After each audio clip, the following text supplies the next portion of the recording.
come to you, TDS, of course, is a very wide topic, but for a common man who, who's doing a 9-to-5 job, do you expect any kind of relief in any of the TDS sections that you have under income tax? Before we do that, because everyone needs to understand tax this. Deducted so tax deducted at source, but in what specific capacity are you mentioning this, Mahima? Are you talking about, so generally this relates to people who are receiving interest income or are on contractual basis. All of these three categories are generally something that pertains to a common man who's doing a 9-to-5 job. Do you expect any kind of relief there? Oh, and before I answer the question on TDS, Alex, to your point, on the higher bracket side, there are, while Mayur did address that, we also need to look at the situation where a lot of HNIs are moving to alternate jurisdictions for whatever reasons. But having said that, there are two important things which I think government should seriously consider, and I believe these are best practices from other countries as well. One is taxation of dividend income, right? And there is a theory to say, or a school of thought to say, that this is double taxation of the same income. When a company has paid tax on its profits, why should one pay tax on the dividend? So to the extent the dividend is going in the hands of individuals, if at all we still agree with the school of thought that it should get taxed, and we don't agree with the Western school of thought that dividends should not be taxed, then at least can we lower the tax rate on the taxability of dividends, and sort of pass on that benefit to across the slabs. Again, dividend is earned by all sets of investors. It's not that it's only on the top bracket. And second part on the top bracket is that there is a huge surcharge, right? We had seen a couple of budget prior to see that the surcharge was actually reduced.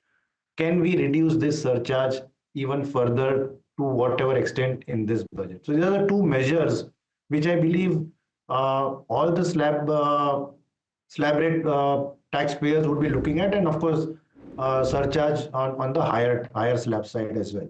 Okay. Coming to I just want to make a point before that. I'm sorry I didn't offer the chance for you to become the finance minister as well, and I'm glad that you've taken the opportunity, Samir. Now on the TDS. Coming back to TDS, I think TDS is on the two sides. One is on the corporate side, other is on the individual side. Today the individuals have to deduct faces a TDS or a withholding tax on rental income, interest income, dividend income, and of course if they are filing tax audit report, then obviously there are a lot of other withholding taxes also which they face, and they also have to do withholding tax, right?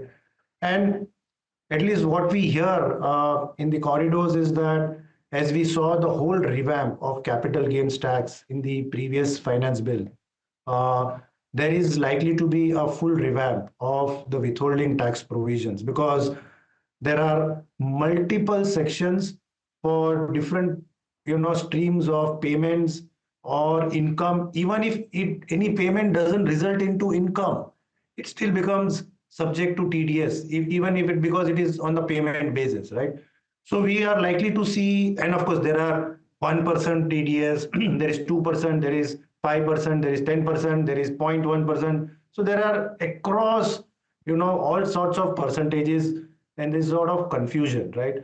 So we will be seeing a lot of rationalization, and there has to be a rationalization on the withholding tax, whether the withholding tax is to a corporate or to an individual, so that there is a complete harmony and there is no confusion as to at what rate the TDS has happened, on what sort of payment it has happened. So this is something that we would look at, and something similar to capital gains tax. We will see kind of, across the horizontals of all kinds of payments, we'll see a complete rationalization. Which is a beneficial thing for everybody in terms of planning their finances, because really filling a lot of these forms tends to get a little tedious.